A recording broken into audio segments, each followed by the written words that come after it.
پھر آپ دیکھیں قرآن حکیم میں کیٹاگوریکل مینشن ہوا سورہ آل عمران کی آیت نمبر 102 اور 103 میں، یا ایھا الذین آمنوا اتقوا اللہ حق تقاتہ ولا تموتن الا وانتم مسلمون، اے ایمان والو اللہ سے ڈرو جیسا کہ اس سے ڈرنے کا حق ہے، اور دیکھنا تمہیں موت نہ آئے مگر اس حال میں کہ مسلم مرنا، مسلمان تابع فرمان مرنا۔ اور پھر ساتھ ہی اگلی آیت آئی واعتصموا بحبل اللہ جميعا ولا تفرقوا، دیکھو اللہ کی رسی کو مضبوطی سے پکڑ لو اور فرقہ واریت میں مت بٹنا۔ اور غدیر خم کی حدیث 6225 سے 6228 تک 4 طرق صحیح مسلم میں، غدیر خم کی حدیث میں اللہ کی رسی قرآن کو قرار دیا گیا۔ وہ کہتے ہیں جی وہ رسی کے کتنے بل ہوتے ہیں، ایک بزرگاں دا بل ہے، ایک فلانے دا بل ہے، وہ اپنے کول رکھو بل، ٹھیک ہے۔ نبی علیہ السلام خود فرما کے گئے صحیح مسلم میں کہ یہ اللہ کی رسی کتاب اللہ ہے۔ تو اللہ تعالیٰ نے فرمایا کہ اللہ سے ڈرو اور مسلمان مرنا، اور اللہ کی رسی قرآن کو مضبوطی سے پکڑ لو اور فرقہ واریت میں مت بٹو۔ اس کا مطلب یہ ہے کہ فرقوں سے بچنے کا علاج اللہ کی کتاب ہے۔ کامن بانڈ ہوگا تو آپ آگے چلیں گے نا، اور اس کا مطلب یہ بھی نکلا کہ جو اللہ کی کتاب چھوڑ دے گا وہ ہمیشہ فرقہ واریت میں پڑ دے گا، اینڈ وائس ورسا۔ ہماری انجینئرنگ کی لینگویج میں، ہم اپنی میکینیکل انجینئرنگ میں جب کبھی کوئی اسٹیٹمنٹس لکھتے تھے کہتے تھے اینڈ وائس ورسا، اس کا الٹ بھی درست ہے کہ اللہ کی کتاب کو پکڑو فرقوں میں مت بٹو۔ مطلب کیا کہ جو اللہ کی کتاب پکڑے گا وہ فرقوں سے بچ جائے گا، اور جو فرقے بنائے گا اس کو کبھی توفیق نہیں ہوگی کتاب اللہ پکڑنے کی۔ یہ لازم و ملزوم ہے کہ آپ اللہ کی کتاب کو پکڑیں گے تو فرقوں سے بچیں گے، اور فرقہ واریت میں پڑھیں گے کتاب اللہ آپ کے ہاتھ سے جاتی رہے گی، سیدھی سی بات ہے۔ اور میں نے پہلے بھی عرض کیا کہ یہ شرم کا مقام ہے کہ آج لوگ بریلوی، دیوبندی، اہل حدیث، شیعہ کہتے ہوئے فخر محسوس کرتے ہیں، مسلم کہتے ہوئے شرماتے ہیں کہ پتہ کو پوچھ لینے کو نواں فرقہ ہے۔ یہ نواں نہیں ہے بھائی، یہ شروع ہے۔ سورۃ الحج آیت نمبر 78، هو سماکم المسلمین من قبل وفی ھذا ملت ابیکم ابراہیم، پیروی کرو ابراہیم علیہ السلام کی ملت کی۔ هو سماکم المسلمین من قبل وفی ھذا، جس نے اس قرآن کے نزول سے پہلے تمہارا نام مسلم رکھ دیا تھا، اور اللہ نے بھی اس کتاب میں تمہارا نام وفی ھذا مسلم رکھ لیا۔ اللہ نے اپنے پیغمبر کی بات کو انڈورس کیا ہے کہ میرے ابراہیم نے تمہارا نام مسلم رکھا تھا، میں نے بھی اس قرآن میں رکھ دیا۔ تو یہ تو ابراہیمی نسبت ہے مسلم کہلوانا یا مسلمان کہلوانا، اور آپ انڈین نسبتیں لے کے چل رہے ہیں اور اپنے بزرگوں کی نسبتیں لے کے چل رہے ہیں۔ ہم تو نبی صلی اللہ علیہ وآلہ وسلم کے جد امجد کی نسبت لے کے چل رہے ہیں، اور یہ وہ نسبت ہے جس کو ہمارے محبوب صلی اللہ علیہ وآلہ وسلم نے اڈاپٹ کیا۔ سورۃ الانعام کا آخری رکوع پڑھ لیں، قل اننی ہدانی ربی الی صراط مستقیم، اے نبی فرما دیجئے مجھے تو میرے رب نے سیدھا راستہ دکھا دیا ہے، دینا قیما ملت ابراہیم حنیفا، وہ دین جو کہ کھڑا ہے ابراہیم کی ملت پہ، وما کان من المشرکین، اور ابراہیم علیہ السلام مشرک نہیں تھے۔ قل ان صلاتی ونسکی ومحیای ومماتی للہ رب العالمین، اے نبی علیہ السلام یہ بھی اللہ کے حضور عرض کیجئے اور ان کے سامنے اعلان کر دیجئے، بے شک میری نماز، میری قربانی، میرا جینا، میرا مرنا سب کچھ اللہ کے لیے جو سارے جہانوں کا پالنے والا ہے۔ وَبِذَلِكَ أُمِرْتُ، اور مجھے میرے اللہ نے اسی بات کا حکم دیا ہے، وَأَنَا أَوَّلُ الْمُسْلِمِينَ، کہ سب سے پہلے میں کہوں کہ میں پہلا مسلمان ہوں۔ وہابی، دیوبندی، اہل حدیث، شیعہ نہیں، مسلمان نبی علیہ السلام سے کہلایا جا رہا ہے۔ میرے بھائی ان آیتوں پہ کسی نے نہیں، یہ صرف انجینئر صاحب نے عمل کرنا ہے ان آیتوں کے اوپر۔ وَأَنَا أَوَّلُ الْمُسْلِمِينَ، اور پھر اللہ تعالیٰ نے سورہ آل عمران میں ارشاد فرمایا مَا كَانَ إِبْرَاهِيمُ يَهُودِيًّا وَلَا نَصْرَانِيًّا، اور ابراہیم نہ تو یہودی تھے نہ نصرانی تھے، حالانکہ یہودی اور نصرانی بھی اپنے اپنے وقتوں میں اللہ کی نبی کی امتیں ہیں، لیکن اللہ تعالیٰ فرما رہا ہے نہیں، اس بنیاد پہ نہ اپنے آپ کو ڈیوائڈ کرو۔ مَا كَانَ إِبْرَاهِيمُ يَهُودِيًّا وَلَا نَصْرَانِيًّا وَلَكِنْ كَانَ حَنِيفًا مُسْلِمًا وَمَا كَانَ مِنَ الْمُشْرِكِينَ، ابراہیم نہ یہودی تھے نہ نصرانی تھے، بلکہ وَلَكِنْ كَانَ حَنِيفًا، بلکہ وہ تو اکیلے سب سے ٹوٹ کر اللہ کے ہو جانے والے حنیفا مسلمہ مسلم تھے، وما کان من المشرکین، اور مشرک نہیں تھے۔ یار ابراہیم علیہ السلام مسلم، نبی صلی اللہ علیہ وآلہ وسلم مسلم، اور اگر انجینئر محمد علی مرزا صاحب اپنے آپ کو مسلم کہیں تو ان کو تکلیف ہوتی ہے، تو میں آپ کو تکلیف پہنچاؤں گا انشاءاللہ، کیونکہ نہ میں وہابی نہ میں بابی، میں ہوں مسلم علمی کتابی۔ الحمدللہ۔ تو ٹھیک ہے، ہمارا یہ اگر مقدس جرم ہے تو آپ ضرور اسے سمجھیں اور اس کے خلاف بولیں، تاکہ جب لوگ قرآن پڑھیں گے وہ خود بخود آپ کو کنڈیم کر دیں گے انشاءاللہ تعالی۔ اور یہ صرف ہماری امت کے ساتھ نہیں ہوا۔ سورۃ الفرقان سورۃ المومنون کی آیت نمبر 53 میں آتا ہے کہ جب نبی دنیا سے چلے جاتے تھے نا، ان کے پچھلے یہی کیا کرتے تھے، فَتَقَطَّعُوا أَمْرَهُمْ بَيْنَهُمْ زُبُرًا، نبیوں کے جانوں کے بعد انہوں نے دین کو پارا پارا کر دیا۔ كُلُّ حِزْبٍ بِمَا لَدَيْهِمْ فَرِحُونَ، ہر فرقہ اس بات پہ خوش ہے جو اس کے ہاتھ میں ہے۔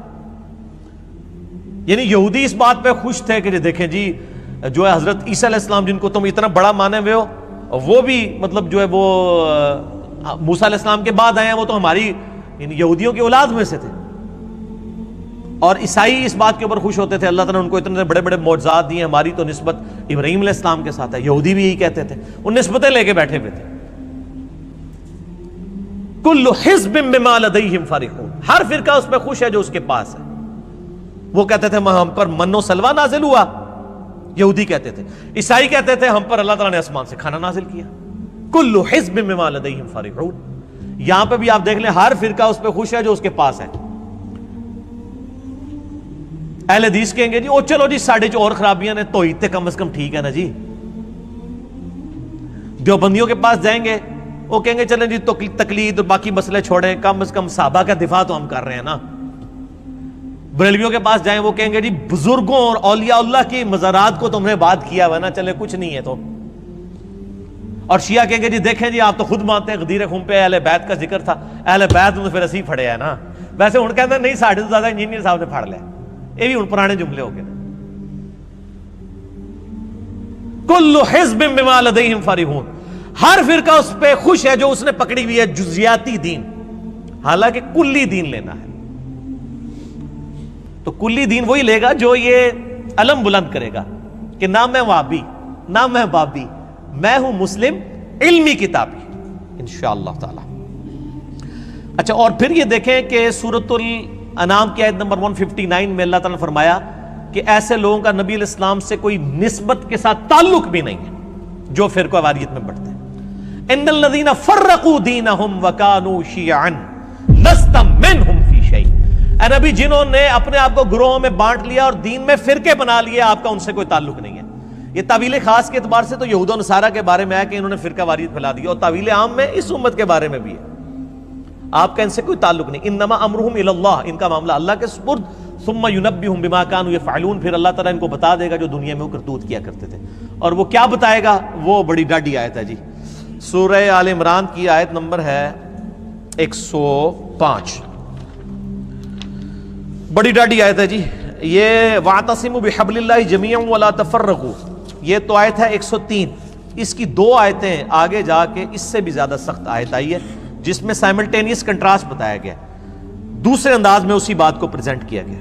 اعوذ باللہ من الشیطان الرجیم، وَلَا تَكُونُوا كَالَّذِينَ تَفَرَّقُوا وَاخْتَلَفُوا مِن بَعْدِ مَا جَاءَهُمُ الْعِلْمُ، دیکھنا ہے مسلمانوں ان لوگوں کی مانند مت ہونا جنہوں نے فرقے بنا لیے اور علم آ جانے کے بعد اختلاف کیا۔ یعنی کون؟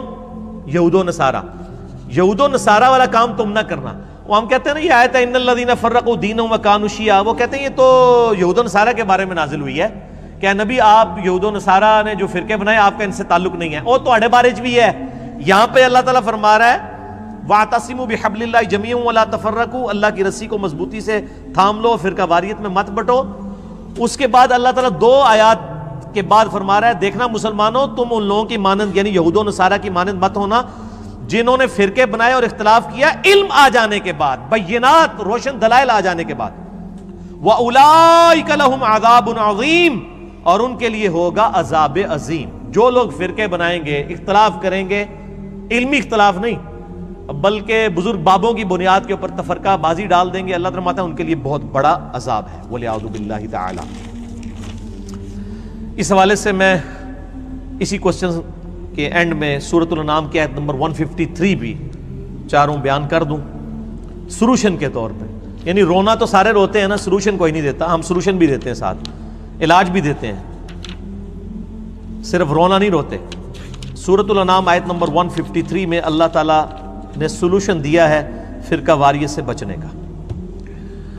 اعوذ باللہ من الشیطان الرجیم، بسم اللہ الرحمن الرحیم۔ وَأَنَّ هَذَا صِرَاطِي مُسْتَقِيمًا، اور نبی صلی اللہ علیہ وآلہ وسلم سے کہا گیا آپ فرما دیجئے کہ بے شک یہ ہے میرا راستہ جو کہ سیدھا ہے، فَاتَّبِعُوهُ، اس کی پیروی کرو، وَلَا تَتَّبِعُوا السُّبُلَ، اور ادھر ادھر کے راستوں کی پیروی مت کرنا، فَتَفَرَّقَ بِكُمْ، وہ تمہیں فرقوں میں ڈال دے گا، تمہیں ٹکڑوں ٹکڑوں میں بانٹ دے گا، عن سبیلہ، میرے راستے سے، ذالک وصاکم بہ، یہ وہ ہے جس کی وصیت کی جاتی ہے تمہیں، لعلکم تتقون، تاکہ تم ڈر جاؤ۔ یہ آیت مسند احمد میں صحیح سند کے ساتھ حدیث ہے، مشکات المصابیح میں بھی انٹرنیشنل نمبر کے مطابق 166 ہے کہ نبی صلی اللہ علیہ وآلہ وسلم نے زمین پر ایک سیدھی لکیر ایک دفعہ کھینچی، دائیں بائیں ٹیڑھی لکیریں کھینچی، اور پھر اس سیدھی لکیر کے اوپر ہاتھ رکھا اور فرمایا یہ دائیں بائیں شیطان کے راستے ہیں، ہر راستے پہ ایک شیطان بیٹھا ہوا تمہیں اپنی طرف بلا رہا ہے، اور میں تمہیں اس راستے کی طرف بلا رہا ہوں۔ آپ نے اس سیدھی لکیر پہ یہ انگلی چلائی اور یہی آیت پڑھی، وَأَنَّ هَذَا صِرَاطِي مُسْتَقِيمًا، اور آگاہ ہو جاؤ کہ یہ ہے میرا راستہ جو کہ سیدھا ہے، فَاتَّبِعُوهُ، اس کی پیروی کرو، وَلَا تَتَّبِعُوا السُّبُلَ، ارد گرد کے ٹیڑھے راستوں کی پیروی مت کرنا، فَتَفَرَّقَ بِكُمْ عَنْ سَبِيلِهِ، یہ تمہیں فرقوں میں ڈال دیں گے، پھاڑ دیں گے تمہیں اللہ کے راستے سے، ذالک وصاکم بہ لعلکم تتقون، یہ ہے وہ جس کی تمہیں وصیت کی جاتی ہے تاکہ تم اللہ سے ڈر جاؤ۔ تسی نہ ڈرو پائی، تہاڈا میں علاج تو کوئی نہیں کر سکتا، میں تو آپ کو بتا ہی سکتا ہوں کہ ڈر جائیں ڈر جائیں ڈر جائیں، اور ڈر کے یہ نعرہ لگائیں، اور ایسا نعرہ لگائیں کہ یہ لوگ اپنے آپ کو فرقوں میں بانٹنا چھوڑ دیں کہ نہ میں وہابی، نہ میں بابی، میں ہوں مسلم علمی کتاب۔